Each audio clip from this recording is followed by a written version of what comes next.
everyone, welcome to Budget of Oz. Today we're going to do our April budget.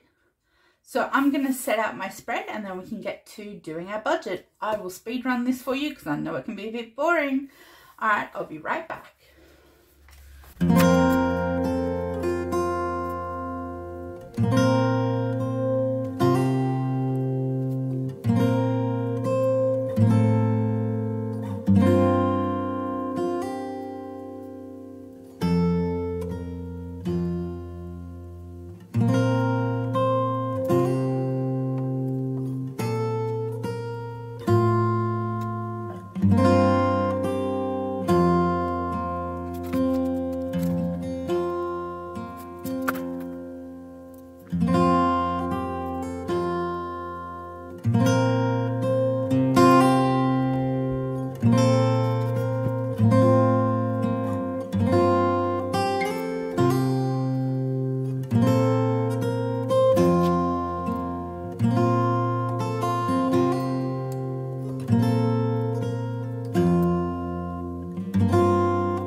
Alright, here's my monthly spread.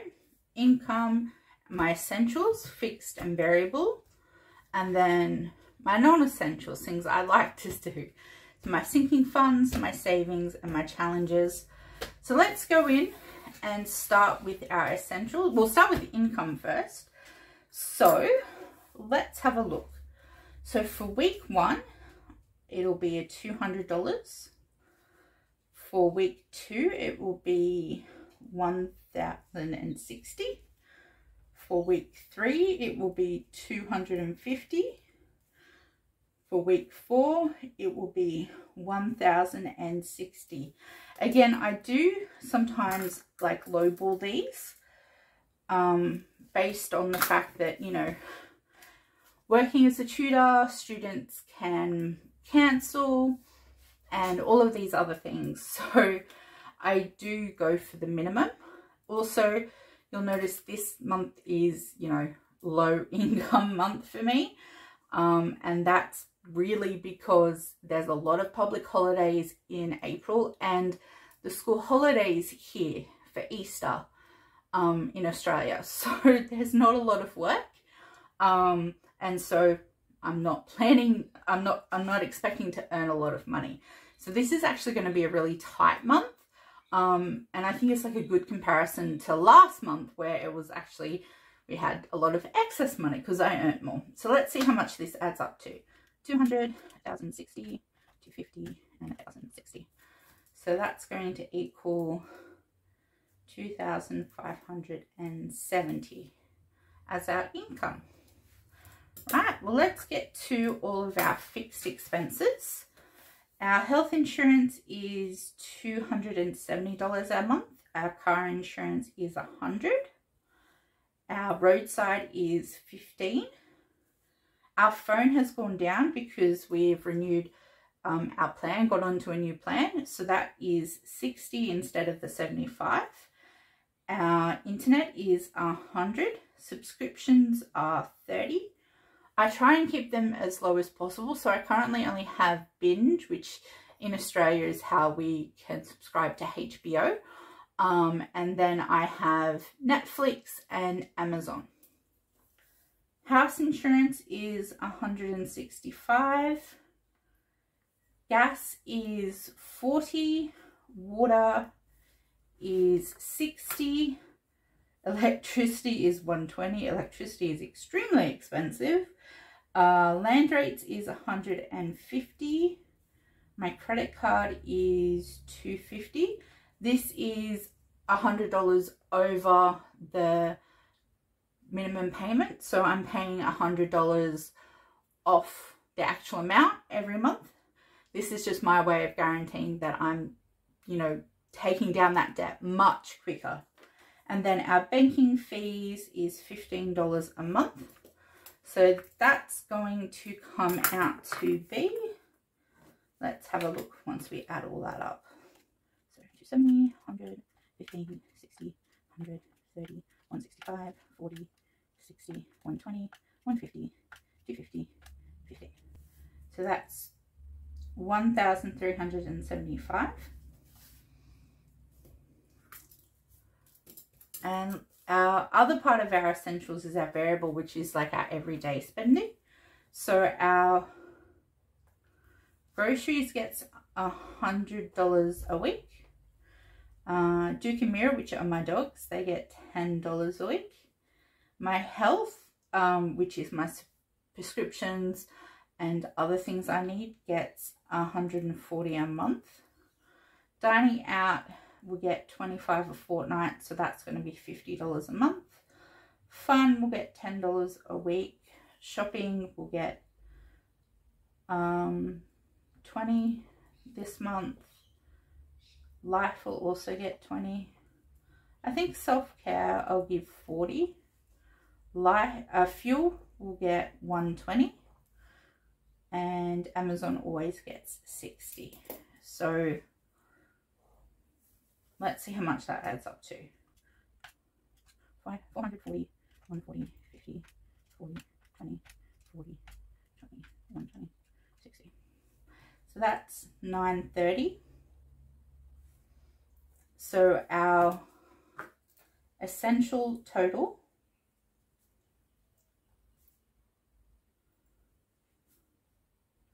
comes out to be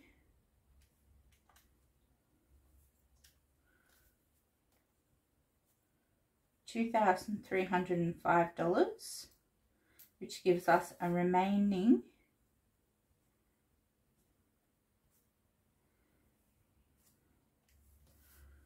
we just minus our income, 2,570, gives us a remaining of $265 for our non-essential spending. So if we come over here, I'm going to keep that 265 in the calendar. We come over here to our sinking funds. So for our high priority, the 100th is fully funded. So that's fantastic. We don't have to worry about adding anything to that this month, which I am so glad I did that. Because again, this is a tight month. I really do need though to put a fairly decent amount into Melbourne.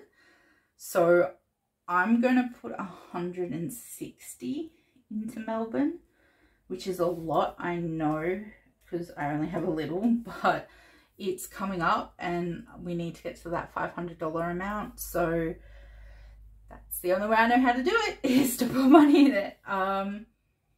The next two that are like the next priorities for me is Emily needs $50. I'm getting a car seat installed in my car for my great niece, I guess is the best way to describe that. And the installation is $50. So that was one of the lay-bys that I recently paid off. But the car seat installation is $50. So while she does have money in her envelope, I do want to try and put the $50 in there for that, because it's going to actually come straight back out. So we're not actually technically adding anything to it in the long term. For car rego, that's also coming in June. I would, don't mind that, that's just my phone. I would like to put like a significant amount into that as well. I'm thinking I would like to put $30 or $40. I think at the moment I'm going to say, just actually let me check. I'm going to check how much is in there first, and then let's have a look. Car rego, how much do we have? 20, 40, 60, 80, 1, 10, 25. So we could put 25 in. I think 25 would be good. So if we put 25 in, that would round that up. Okay, and then I do need to put some in lay-bys. and I really do need, I would say I do need 20 at the very least. And I do like to put medical buffer and charity as well. So that would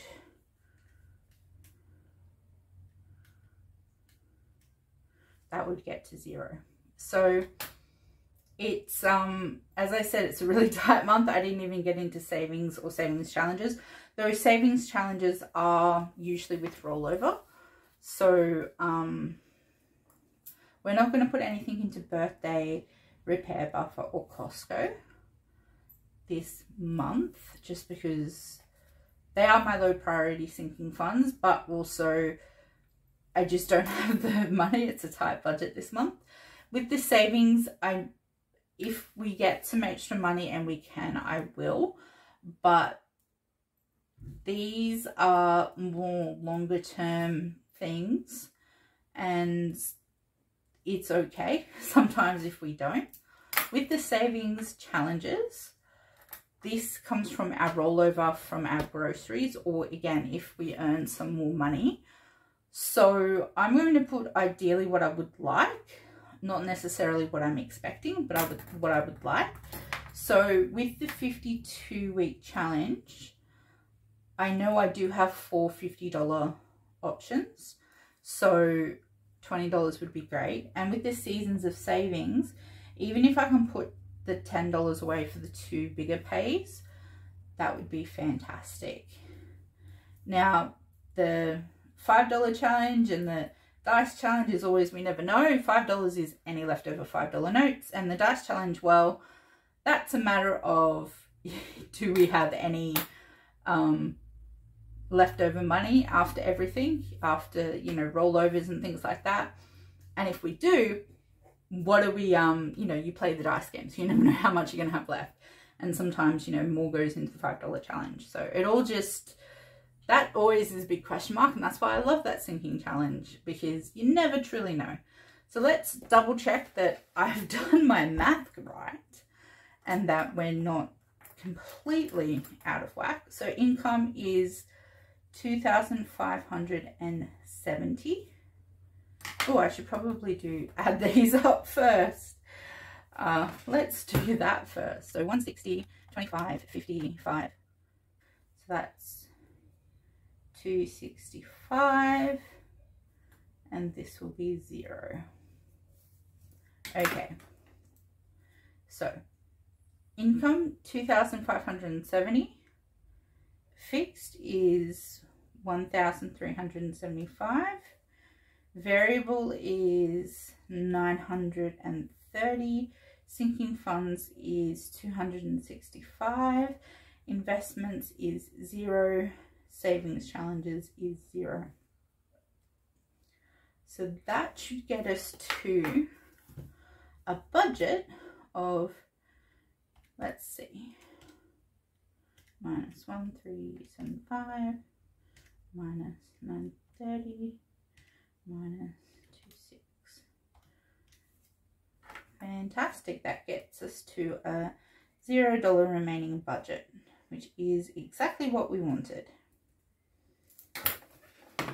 So here's my budget and my spread for April. Again, thanks for joining me. And I hope you found this interesting. If you like this video, like it, share it. If you want to ask me any questions, please leave a comment. I love hearing from everyone. And thanks for joining me. Bye.